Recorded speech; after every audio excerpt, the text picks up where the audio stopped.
사람이 살아가면서 내가 누구냐, 이 문제가 참 중요합니다. 나는 누구인가? 근데 내가 누구인가 이 문제에서요, 내가 나를 누구라고 생각하느냐, 내가 나를 어떻게 생각하느냐 이거 하고요, 다른 사람이 나를 어떻게 생각하느냐, 이 두 가지, 이게 중요합니다. 이 두 가지 중에서 첫 번째가 훨씬 중요합니다. 내가 나를 어떻게 생각하느냐, 이거를 자기의식, 자의식이라고 얘기할 수가 있겠죠. 부모가 아이를 기를 때 어릴 때부터 혼을 주로 많이 내고 그리고 무섭게 하면 그 아이가 말이지요, 자기 자신을 존경하지 못합니다. 그러니까 나는 하찮은 존재다, 나는 별 쓸모없는 존재다, 맨날 혼나니까 그런 자의식이 형성이 됩니다. 근데 반대로 부모가 아이를 격려하고 칭찬하고 용기를 주고 너는 축복받은 사람이야, 엄마 아빠가 너를 사랑해, 하나님이 너를 축복하실 거야, 계속해서 이런 말도 하고 행동으로도 그 아이를 격려해 주면 그 아이는 나는 소중한 존재구나, 나는 귀한 존재구나, 이런 건강한 자의식을 가지고 자랍니다. 사람이 다른 사람이 나를 어떻게 생각하느냐, 그건 2차 문제고요. 내가 나를 어떻게 생각하느냐, 이게 참 중요하거든요. 내가 나를 존경하지 않으면 아무도 나를 존경해 주지 않습니다.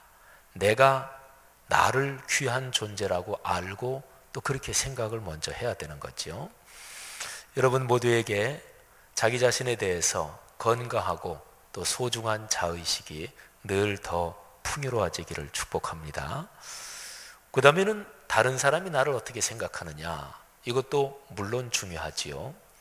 그런데 다른 사람이 나를 어떻게 생각하느냐 하는 것은 정확하게는 모릅니다. 다른 사람이 나랑 만날 때 존경합니다, 또는 아유 대단하십니다, 말은 그렇게 해도 속으로는 아닐 수도 있습니다. 또는 심지어는 뒤에 가서는 욕할 수도 있어요. 사람 마음을 어떻게 다 알겠어요. 또 칭찬이나 격려나 이런 것이 인사치레로 그러는 것도 있고 예의상 그러는 것도 있고 또 의전상 덕담 이런 것도 있으니까 그런 거 저런 거는 감안해서 들어야 되겠지요. 어쨌든지 간에 다른 사람이 나를 어떻게 생각하느냐 다 알 수는 없고 정확히 알 수는 없어요. 그런데 그것도 참 중요하지요. 여러분, 사람이 자기 자신이 누구냐, 이 자아에 대한 생각, 이게 굉장히 중요한데 사람마다 다 자아인식이 건강한 것은 아니에요. 이 자아상, 자아인식, 내가 나를 생각하는 거, 다른 사람이 나를 생각해 주는 거 다 합쳐가지고 이게 건강하진 않습니다. 아니 오히려 거꾸로 얘기해서 어떤 사람에게든지 뭔가 조금 부족하고 또 심지어는 병적인 자의식, 자의식이 누구에게나 다 있어요. 남이 그러지 않았는데도 막 화내고 막 이런 사람은 자기 열등감이 깊은 사람일 수 있고요. 자기가 잘하는 분야, 전공 분야, 자기 전문 분야에 대해서 유독 자랑이 많은 사람은 다른 사람한테 별로 많이 인정을 받지 못한 그런 경험이 많은 사람이라고도 볼 수가 있습니다. 사람은 누구나 다 마찬가지예요. 그런데 오늘 여기 성경 말씀에는 자아가 왜곡되게 비틀려서 형성된 그런 샘플이 여기에 나옵니다. 그러니까 내 자신의 인격 또는 내가 나를 보는 거, 다른 사람이 나를 이렇게 생각할 거야, 등등 모든 걸 합쳐가지고 자아 형성이 왜곡되고 비틀리게 형성된 그런 샘플 두 가지가 나옵니다. 첫 번째는 17절부터 22절인데 자아가 전투적으로 싸납고 거칠게 형성된 그런 예가 나오고요. 그 다음에 두 번째 23절부터 28절인데요. 첫 번째가 전투적이고 싸납고 거칠고 이렇게 본다면 23절 이하 두 번째는 거칠진 않아요. 부드러운 것 같아요. 그런데 거짓이에요. 그래서 모략적으로 간사하게 그런 식으로 자아가 형성된 그런 예에 대해서 오늘 말씀이 얘기를 하고 있습니다. 자, 한번 살펴볼까요? 여러분 혹시 길에 지나가다가 여러분 집에서 기르는 개 말고 꽤 싸납게 보이는 개의 귀를 갑자기 콱 잡아당겨 보신 경험 있으십니까? 없겠죠. 특별한 경우 아니라면. 그러다 물립니다. 그런데 길을 지나가다가 자기하고는 상관없는 어떤 다툼, 어떤 사람들이 싸우고 있는데 길을 지나가다가 멈춰서 가지고 이렇게 들여다보다가 그거를 간섭하고 같이 싸우는 사람, 이런 사람이 개의 귀를 잡아당기는 사람하고 같대요. 어떤 사람이 그런 사람인지는 한번 우리 머릿속으로 이렇게 생각해 보면 이게 감이 잡힐 수도 있어요. 유달리 토론하고 또는 말싸움하고 이런 거 좋아하는 사람도 있어요. 그 다음에요, 18, 19절에 보면 좀 표현이 그런데요, 여기 나오니까 미친 사람에 대한 얘기가 나옵니다. 횃불, 불을 던지고 화살을 쏴서 사람을 죽인다. 그건 미친 사람 아닙니까? 그런데 요거는 비유고요. 어떤 사람이 이런 경우에 해당되느냐? 이웃 사람을 속여요. 속이고 나서 나중에 들통나면 아유 그때 내가 농담했어, 이렇게 얘기하는 사람, 이거 미친 사람이란 얘기예요. 아니면 이웃 사람을 속여요. 속이고 나서 뭐 들통나지도 않았는데 자기가 아유 전에 내가 했던 말이 있지, 그거 거짓말이야, 근데 그거 농담이었어, 이러는 사람, 이게 화살을 쏘고 불을 던져서 남을 죽이는 것처럼 그런 사람에 해당된다, 그런 얘기예요. 꽤 그런 걸 즐기는 거죠, 그죠? 그러니까 얘기하고 농담이었어 뭐 이러는 거죠. 그 다음에 20절 21절에는 전투적으로 싸납게 거칠게 자아가 형성된 이런 사람을 설명하는 제일 중심적인 표현이 나와요. 그게 말쟁이. 말을 하는데 긍정적으로 선한 말 또는 사람에게 기분 좋게 하는 말, 이런 게 아니라 부정적으로 말하는 거죠. 다툼을 일으키는 말. 불이 이렇게 타오르는데 거기에다가 나무를 계속 집어넣으면 불이 계속 타겠지요. 또는 숯불이 타는데 위에다가 숯을 계속 올려놓으면 그 숯불도 계속 타겠지요. 말쟁이가 그와 같대요. 그러니까 인간 사회에서 모든 다툼은 사실은 다 말에서 생긴다, 이렇게도 얘기할 수 있는데, 부정적인 말, 확인되지도 않은 남의 말을 옮기는 사람, 또 남을 비난하고 비판하고 말을 꺾어서 얘기하고 이런 게 말쟁이인데, 그런 말쟁이가 없어지면 다툼도 없어진대요. 그런데 그런 거를 좋아하는 이 말쟁이가 있다는 거예요. 그래서 그 말쟁이는 다툼을 좋아합니다. 그래서 시비가 일어나게 해요. 다툼이 일어나게 합니다. 그리고 22절에 보면 남의 말하기를 좋아한다. 말쟁이가 남에 대해서 부정적으로 얘기하는 거죠. 그런데 여기 22절에 참 기가 막힌 표현이 있습니다. 어떤 사람이 남의 말을 옮겨요. 사실이 아닌데도 거짓말로 옮기기도 하고, 확인되지도 않았는데 옮기기도 하고, 또 사실이라고 할지라도 다른 사람의 어떤 안 좋은 점, 부정적인 점, 그런 건 이렇게 감싸줘야 되는데 그걸 까발리고 옮기고 이러는 사람. 그런데 그런 말이 듣는 사람한테는 별식과 같대요. 오늘이 설날이잖아요. 별식들 잡수실 거 아니겠어요? 평소에 먹지 않던 음식, 특별한 때 먹는 음식, 그게 이제 별식이지요. 별식은 맛있습니다. 그리고 입으로 잘 들어가고, 그리고 참 맛있게 느껴지지요. 그런데 안 좋은 남의 말, 그거를 하는 거를 들으면 듣는 사람 입장에서 그게 별식과 같대요. 그래요? 안 그래요? 네, 표정 관리하시느라고 힘드시죠? 여러분, 이게 인간의 죄된 본성 때문에 그래요. 다른 사람이 안 좋은 얘기를 하는데 왜 그게 별식처럼, 뭐 어떤 사람 같은 경우에는 꿀맛 같기도 하고 그러기도 하겠지요. 이거를 거꾸로 뒤집으면 사촌이 땅을 사면 배가 아프다. 이제 그런 인간의 심리하고 연결이 되어 있는 것입니다. 여러분, 인간관계에서 다음과 같으면 그 사람은 참 훌륭한 사람이에요. 누가 나한테 제3자의 안 좋은 얘기를 하는 거예요. 뭐 사실이 아닌 거 얘기하면 더 안 좋은 거죠. 또 확인되지도 않은 거 얘기하는 것도 마찬가지고, 저는 조금 전에 말씀드린 대로 사실이라고 해도 남의 나쁜 얘기를 전하는 거는 그건 덕스럽지 못한 거잖아요. 근데 누가 나한테 그런 얘기를 전해주는데 내가 그 얘기를 듣고 아유 우리 그런 얘기는 하지 마세요. 또는 아유 김 집사 그런 얘기는 그냥 접어. 또는 조금 얘기 들어보면 알잖아요. 어떤 얘기인지. 아유 그만 얘기해 됐어. 그냥 저 담고 기도하시라고. 말하자면 다른 사람의 안 좋은 얘기를 나한테 전할 때 이 전하는 사람이 나 때문에 내 태도 때문에 그 얘기를 더 이상 많이 안 하게 되고 앞으로는 나한테 그런 종류의 대화를 안 하게 만든다. 그러면 이 사람은 참 훌륭한 사람이에요. 그런데 누구나 다 그렇지는 않죠. 또는 그 사람이 나한테 얘기를 하는데 내가 그 얘기에 대해서 맞장구까지는 치진 않아요. 아 맞아, 그건 못된 놈이네 이렇게 맞장구는 치지 않는데 그냥 점잖게 반응하면서 들을 건 다 들어요. 이건 조금 이제 떨어지는 사람이죠. 또는 맞장구까지 쳐가면서 그래서 그 안 좋은 얘기를 전하는 사람한테 내가 당신 지지한다, 내가 당신 편이다 이런 느낌도 약간 주면서 그 사람을 이용해 먹어요. 이거 이제 별로 안 좋은 사람이죠. 또는 그 사람의 얘기를 듣고 나도 정신없이 다른 사람한테 막 그 얘기를 또 옮겨요. 이거는 아주 하수지요.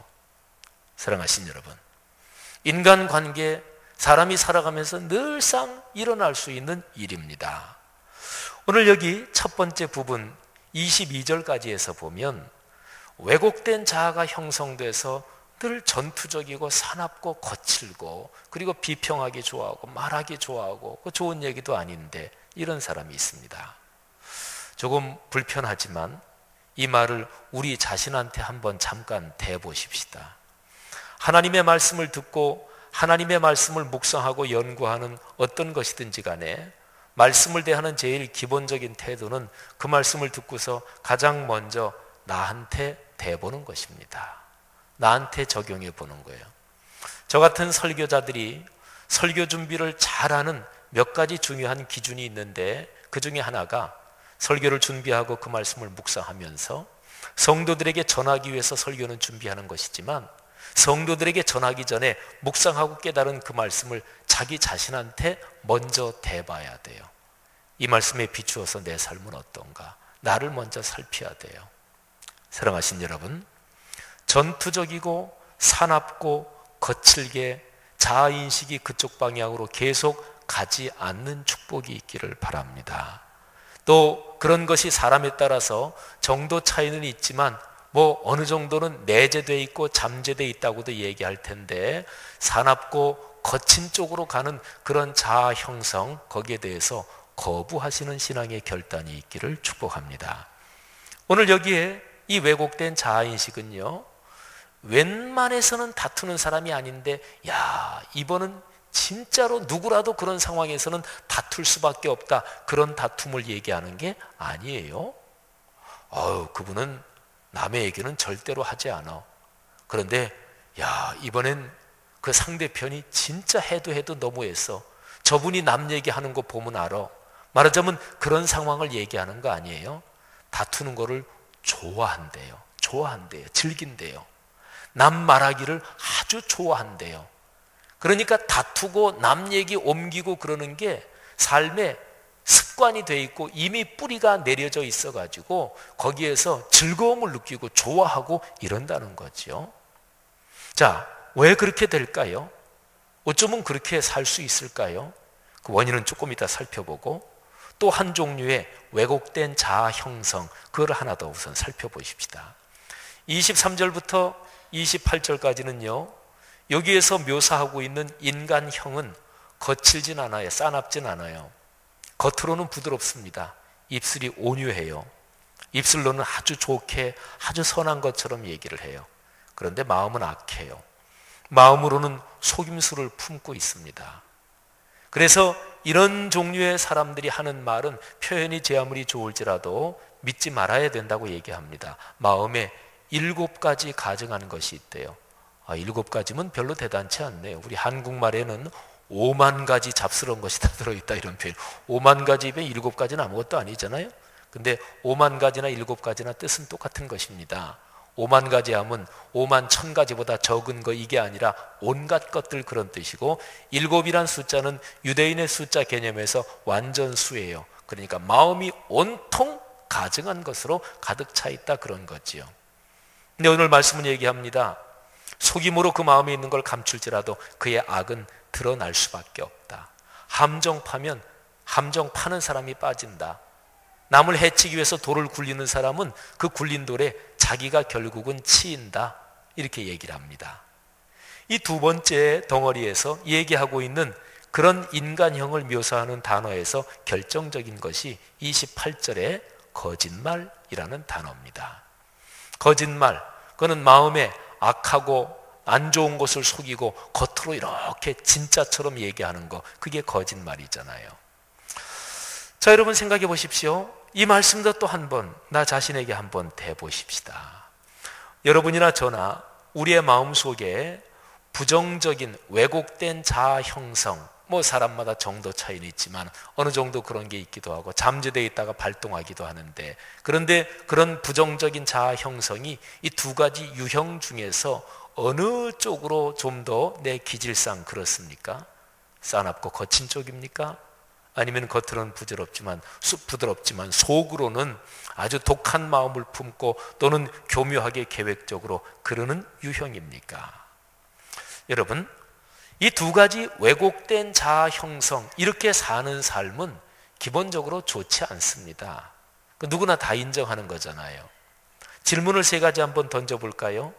이런 식으로 사는 그 사람이 그런 식으로 살면서 자기 기분이 좋을까요? 안 좋겠죠, 그죠?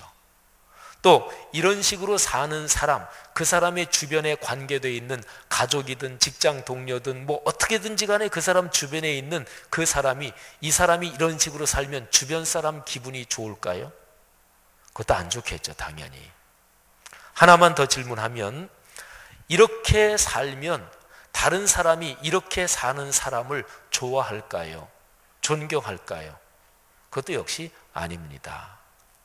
그러면 우리가 한번 이렇게 생각해 볼 수 있어요. 아닌데 왜 그렇게 계속 살게 되는 것일까? 질문을 여기에다가 결정적인 거 하나를 더 할까요? 우리는 그리스도인이니까 그런 식으로 전투적으로 싸납게 왜곡된 자아가 형성이 돼서 그걸 좋아하기까지 해서 계속 그렇게 사는 사람, 또는 모략적으로 간사하게 속임수를 가지고 그렇게 왜곡된 자아가 형성이 돼서 계속 또 그렇게 사는 사람, 이렇게 사는 사람을 하나님이 보시고 기뻐하실까요? 좋아하실까요?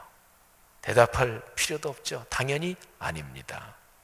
제가 4가지 질문을 드렸는데 이거는 아주 단계적으로 조직적으로 구성된 질문이에요. 내가 좋을까? 기분이 좋을까? 아닙니다. 다른 사람이 기분이 좋을까? 아닙니다. 다른 사람이 나를 존경할까? 다른 사람이 나를 좋아할까? 그것도 아니에요. 그리고 결정적으로 하나님이 좋아하실까? 아니란 말이지요. 그런데 왜 그렇게 계속 살게 되는 것일까요? 아닌데, 내게 유익이 없는데. 자, 그거를 이렇게 설명할 수 있어요. 잘 들어보십시오. 사람에게는 본능이라는 게 있어요. 우리가 육체와 연관된 본능이 있죠. 식욕, 수면욕 또는 성욕, 이런 게 다 육체와 연관된 본능입니다. 또 생존의 본능, 이런 것도 있고요. 그런데 사람의 정신과 자기 존재와 연관된 본능도 여러 가지 있는데 그 중에 하나가 인정받으려는 욕구입니다. 인정받고 싶다. 이것 때문에 비교의식도 생기고 경쟁하면서 질투도 하고 명예욕도 생기고 그러는 거예요. 그런데 인정받고 싶어하는 욕구, 이거는 우리가 몇 가지만 생각해 보면 인간 공통이라는 걸 알 수가 있습니다. 갓난 아이가 아직 말도 못해요. 뭐 뒤집지도 못해요. 그런 아이도 사람들이 자기 이렇게 봐주면 아주 좋아합니다. 내가 인정받고 있다는 거예요. 나이가 많이 드셔서 이제 70도 훌쩍 넘으시고 또는 70 중반도 넘으시고 연세 많이 드실수록, 또는 현직에서 은퇴하신 그런 상태에서 제일 화가 나는 게 뭐냐면 무시당한다. 그리고 어떨 때는 주변 사람이 진짜로 무시하는 것도 아닌데 본인이 괜히 그런 자격지심을 가지고 있는 경우도 있어요. 나 은퇴했다고 무시하는 거지, 또는 나 나이 많다고 무시하는 거지, 이제 쓸데없다는 거지, 이렇게 생각을 가질 수가 있어요. 그러니까 사람에게서 제일 중요한 게 인정받고 관심받고 있다. 이게 연세 드신 분들한테 아주 중요해요. 어르신들을 공경할 때는 우리 젊은 사람들이 그런 것을 꼭 잘 생각하고, 그래서 어르신들하고 같이 있을 때는 그분을 중심으로 앉는 거, 행동하는 거를 그분을 중심으로 해야 돼요. 그게 인정해 드리는 거잖아요. 여러분, 유치원 아이들, 오늘 설날이잖아요. 아이들 노래 이렇게 시킨다. 방법은 간단합니다. 잘했다고 칭찬하면 돼. 어우, 잘했어. 어쩌면 그렇게 노래를 잘해? 거기다가 돈까지 주면 걔네들 계속 노래합니다. 이게 인간의 공통 심리예요. 여러분, 모든 인간 관계에서 인정받고 싶어하는 욕구는 늘 발동합니다. 그런데 사람이 살아오면서, 성장해 오면서 별로 인정을 못 받았어. 그런데 어느 날 막 신경질을 한번 부리니까 다른 사람이 이렇게 그냥 신경을 써주거든요.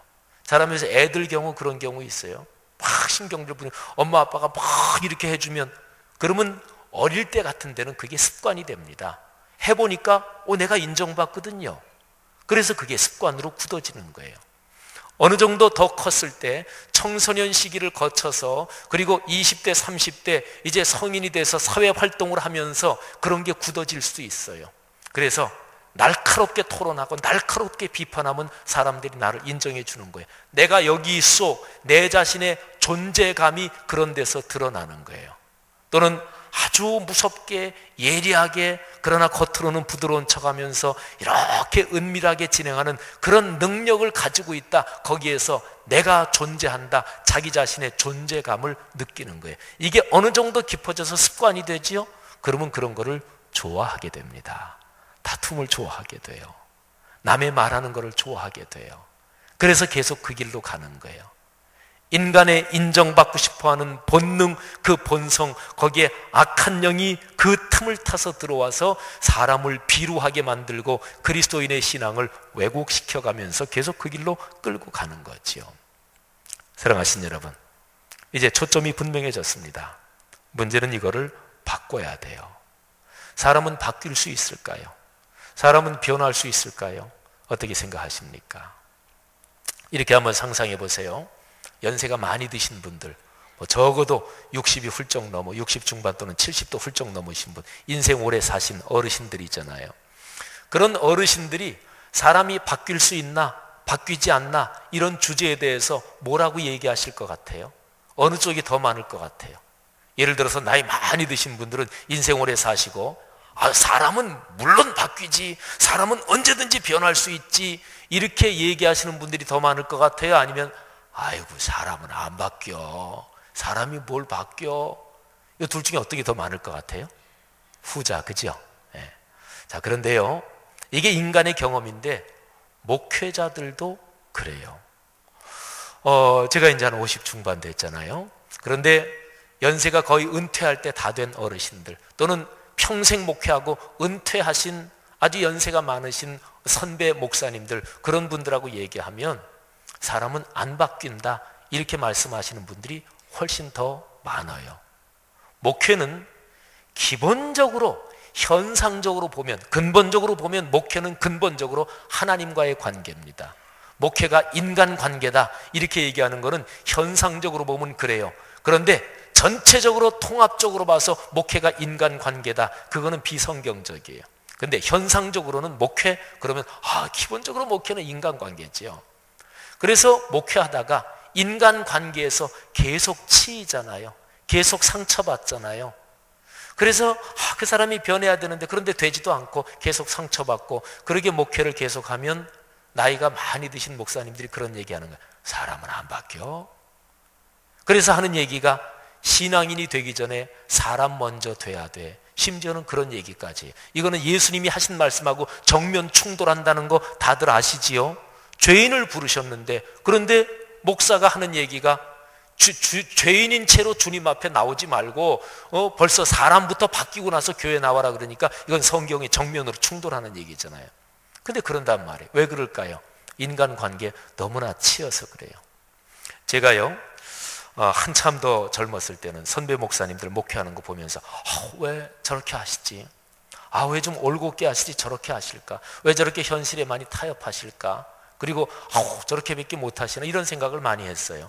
근데 조금씩 나이가 들어가면서 한 50줄 점점 넘어가고 그러면서는 요즘 드는 생각은 70까지, 은퇴할 때까지 교회가 크든 작든 아무래도 좋아요.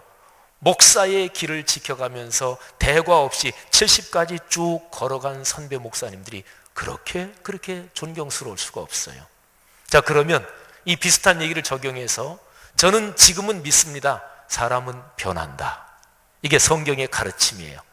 고린도후서 5장 17절, 그런즉 누구든지 그리스도 안에 있으면 새로운 피조물이라. 이전 것은 지나갔으니 보라 새 것이 되었도다. 아멘. 명백하게 있는 이 구절을 중심으로 수도 없이 많은 구절이 사람은 변할 수 있다, 이렇게 얘기하니까 전 지금 그거를 분명히 고백하거든요. 그런데 제가 나이가 60줄 또는 60 중반 또는 은퇴하고 나서 제가 사람은 안 바뀌어, 제가 후배 목사들한테 그렇게 얘기하게 될 수도 있을까요? 한 가지만 안 하면 그렇게 얘기할 수도 있을 거예요. 제가 매일 말씀을 묵상하면서 하나님의 말씀이 진리라고 믿고 내 상황은 그렇지 못해도, 나는 그렇게 충분히 순종하지 못해도 말씀은 분명히 이루어진다, 그거를 믿으면서 사는데 제가 말씀 묵상하기를 중단한다면 제가 나이가 많이 들어서 젊은 목사들한테 그렇게 얘기할 수도 있을지 모르겠어요. 사람 안 변하는 거야. 목회하면서 너무 사람 바꾸려고 괜히 안달하지 마, 그러다가 암 걸려, 그렇게 얘기할지도 모르겠어요. 그러나 제가 70이 넘든 어떻게 되든지 간에 그렇게 얘기할 것 같지는 않아요. 사람은 변해요? 안 변해요? 변합니다. 이 확신을 포기하지 않기를 바랍니다. 성경에 나오는 기독교적인 수많은 메시지가 있는데 그 중에서 제일 중심적인 메시지 몇 개를 꼽으란다면 그 중에 하나가 사람은 변할 수 있다. 십자가에 평생 죄를 짓고 못 박혀 죽어가는 그 강도도 마지막 순간 남은 얼마 시간 동안에도 변할 수 있습니다. 이게 기독교의 복음이에요. 성도 여러분들이요, 경험이 하나님의 말씀의 선언보다 더 높아지는 불행이 없기를 주님의 이름으로 축원합니다. 그리스도인은 경험으로 사는 사람이 아니에요. 경험을 소중하게 여겨야 되지만, 그러나 하나님의 진리의 말씀이 더 우위에 있는 절대 진리인 것을 믿으시기를 주님의 이름으로 축복합니다. 사람이 바뀌는 네 가지 방법이 있습니다. 첫째, 사는 땅을 바꾸면 사람은 변해요. 내가 지금 사는 땅, 거기 말로 한 번도 내가 살아보지 않은 다른 땅에 가서 살면 사람은 바뀔 수 있어요. 두 번째, 사람을 바꾸면 사람은 변합니다. 지금 내가 관계 맺고 살아오는 모든 사람들하고 관계를 100% 다 끊고 지금까지 한 번도 만나보지 않은 다른 사람들과 살아가면 그 사람은 바뀔 수 있어요. 그러니까 땅과 사람, 땅과 피를 바꾸면 사람은 바뀔 수 있어요. 현실적으로 참 불가능한 일이지요. 세 번째, 습관을 훈련하면 사람은 바뀝니다. 좀 더 가능한 얘기지요. 좀 더 실제적으로 오늘 설교 본문하고 연관된 마지막 얘기를 하면 언어의 습관을 바꾸면 사람은 바뀝니다. 야고보서 2장에 보면 2장 중반 이후부터 쭉 보면은 행함이 없는 믿음은 헛것이다, 그 얘기를 계속해요. 그런데 2장 끝까지 그 얘기를 하고요, 그 다음에 3장으로 넘어가면서 무슨 얘기를 하냐면 선생 되려고 하지 말아라, 심판이 더 크다. 선생은 어떤 존재냐? 말 많이 하는 존재. 그래서 말에 누구나 실수가 있다. 말에 실수가 없으면 그 사람은 진짜로 훌륭한 사람이다. 온갖 것이 길들여지는데 말하는 요거는 길들여지지 않는다. 심지어 죽이는 독이 가득한 것이다. 쉬지 않은 악이다. 여기에서 찬송과 저주가 나온다. 이런 얘기를 해요. 그러니까 행함이 없는 믿음은 죽은 거다. 영혼 없는 몸이 죽은 것처럼 실천 없는 믿음이, 그게 무슨 믿음이에요? 그건 죽은 믿음이죠. 헛거죠. 그런데 거기에서 대표적인 예를 딱 하나 얘기하는 거예요. 말, 언어 생활. 여러분, 성경에서 언어가 인격의 훈련에서 얼마나 중심적인 위치를 차지하고 있는지 아시겠습니까? 성경은 원래 장절 구분이 없었어요. 장절 구분은 한참이나 뒤에 나중에 생긴 거예요. 그래서 오늘날 우리는 성경을 읽을 때 2장, 야고보서 2장 끝났다, 그리고 3장으로 넘어간다, 그러면 의식 무의식적으로 2장 끝났으니까 이제 새로운 내용, 이렇게 돼요. 근데 이게 연결된 거란 말이에요. 행함이 없는 믿음은 죽은 건데 대표적으로 그것과 연관해서 제일 중요한 게 뭐냐? 언어. 한 입으로 찬송과 저주를 내면 안 된다. 그래서 야고보서 3장 10절, 한 입에서 찬송과 저주가 나오는도다 내 형제들아, 이것이 마땅하지 아니하니라. 아멘. 여러분, 성경에서 마땅하지 않다 이런 표현을 읽으시면 정신을 바짝 차리셔야 됩니다. 마땅하지 않다. 하나님께서 본래 창조하신 창조의 법칙에 하나님의 전능하신 그 뜻에 합하지 않다. 거기하고 어긋난다. 그런 뜻이에요. 여러분, 적어도 그리스도인은, 구원받은 그리스도인은 이 한 입을 가지고 찬송만 해야지 저주하면 안 돼요. 이 입을 가지고 남말하고 남의 비난하고 그러면 안 된다는 거예요. 우리의 신앙이 완전하지 못하기 때문에 100% 이 말씀대로 늘 살지는 못하지만 적어도 우리의 머릿속에 명백하게 정리는 적어도 해둬야 돼요. 마땅하지 않다. 그리고 이 입으로 찬송하고 형제를 격려하고 다른 사람을 칭찬하고 그렇게만 사용해야 된다. 적어도 여기에 대해서 신앙 고백을 가져야 돼요. 그런 축복이 있기를 축원합니다. 자, 그러면 오늘 제 설교 제목, 언어의 고향을 찾아서. 하나님이 언어, 말, 요거는 사람한테만 주셨는데 왜 주셨을까요? 언어 기능을 하나님이 왜 창조하셨을까요? 창세기를 봐야 되겠죠. 자, 창세기 1장 1절, 태초에 하나님이 천지를 창조하시니라. 그런데 1장 1절부터 창세기를 자세하게 읽어가면서 발성된 말 중에서 최초로 발성된 언어, 그 말이 무엇인지 한번 생각해 보십시오. 거기에 2절, 3절 읽어 내려가면 나오는데 빛이 있으라, 이 말이에요. 하나님이 하신 말씀이에요. 그러니까 태초 이래로 발성된 언어 중에서 제일 첫 문장은 빛이 있으라 이거예요. 그건 하나님이 하신 말씀. 그러면 사람이라는 인간 종으로서 생겨난 존재 중에서 그 존재가 최초로 발성해서 입을 열어서 한 말의 내용이 무엇일까요? 아담과 하와가 있었는데 하나님이 아담을 이제 잠들게 하고 갈빗대로 하와를 만드시잖아요. 근데 하와가 제일 처음에 아담에게 딱 왔는데 아담이 하와를 딱 보고서 입을 열어서 말합니다. 그게 성경에 기록된 것에서 인간 종이 제일 처음 입을 열어서 한 말이에요. 아담이 이렇게 얘기를 합니다. 이는 내 뼈 중의 뼈요 살 중의 살이라. 자, 이게 뼈가 나오고 살이 나오니까 좀 살벌해요. 근데 이거는 오늘날로 번역하면 내 사랑, 내 생명이요, 이런, 이게 사랑의 고백이에요. 기억하십시오. 하나님이 사람에게 주신 언어, 그 언어의 최초의 사람으로서 발성한 것은 사랑의 고백이었다는 것을 기억하십시오. 우리 헤어져, 이런 거 아니었단 말이에요. 장소가 중요해? 뭐 이런 거 아니었단 말이에요. 사랑의 고백이었단 말이에요. 실제로 하와란 히브리어 이름의 뜻은 생명이란 뜻이에요. 그러니까 그런 뜻이에요. 아담이 하와를 보고 당신은 내 생명입니다. 그대 없이는 나는 존재할 수 없습니다. 살 수 없습니다. 이것이었습니다. 여러분, 이 태초부터 모든 역사의 시점부터 시작해서 언어의 제일 오래된 언어는 빛이 있으라. 빛의 반대가 어둠이잖아요. 어둠은 어느 문화권 또는 어느 나라나 인류 공통으로 어둠 그러면은 모든 부정적인 것의 대표 상징입니다. 반대로 빛은 긍정, 밝고 좋은 것, 선한 것의 대표 상징입니다. 언어는 그런 거예요. 언어는 밝은 데 쓰라고 하나님이 주신 거예요. 언어는 사랑을 고백하라고 주신 거예요. 서로 축복하라고 주신 거예요. 사람은 절대로 사람 사이에서 떨어져서는 살 수 없습니다. 이게 바로 언어의 고향이요 본향입니다. 고등학교 때 제가 다니던 고등학교 교장 선생님 조남이 지금까지 기억이 납니다. 근데 담임하셨던 선생님들 조남도 기억이 안 남는데 왜 교장 선생님 조남이 기억에 남았는지는 모르겠어요. 윤양모 교장 선생님이신데 키가 자그마하신 분인데, 근데 그 선생님께서 그때 늘 하셨던 말씀이 있어요. 우리나라가 선진국이 되고 더 발전하려면 그러면 고안미 운동을 해야 된다. 늘 이 말씀을 하셨어요. 고맙습니다. 안녕하세요. 미안합니다. 그러면서 그 선생님이 외국, 서구 선진국 얘기를 하셨어요. 미국 얘기를 많이 하셨어요. 미국 사람들, 선진국 사람들을 봐라. 늘 땡큐 이 말 얼마나 자주 하느냐. 그 다음에 안녕하세요. 뭐 모르는 사람도 지나가다가 하이 하고 인사, 굿모닝 하고 누구든지 보기만 하면 인사 잘하고, 그리고 미안합니다, excuse me, pardon 이런 인사를 얼마나 잘하느냐. 선진국이 되려면 돈을 잘 버는 것도 중요하지만 우리의 마음과 정신이 바뀌어야 된다. 참 탁월한 지도자셨어요.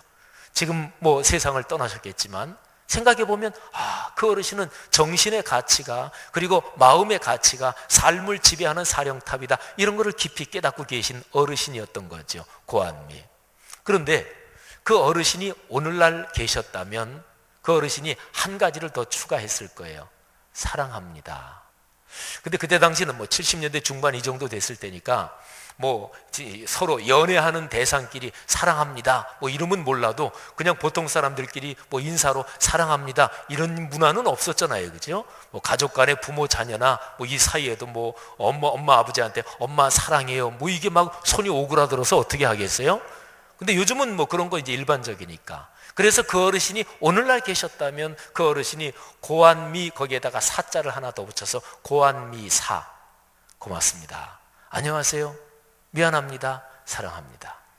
어떤 일이 잘못됐을 때 미안합니다, 잘해보려고 했는데 그렇게 됐네요, 죄송하게 됐습니다. 얼마나 마음이 푸근해져요.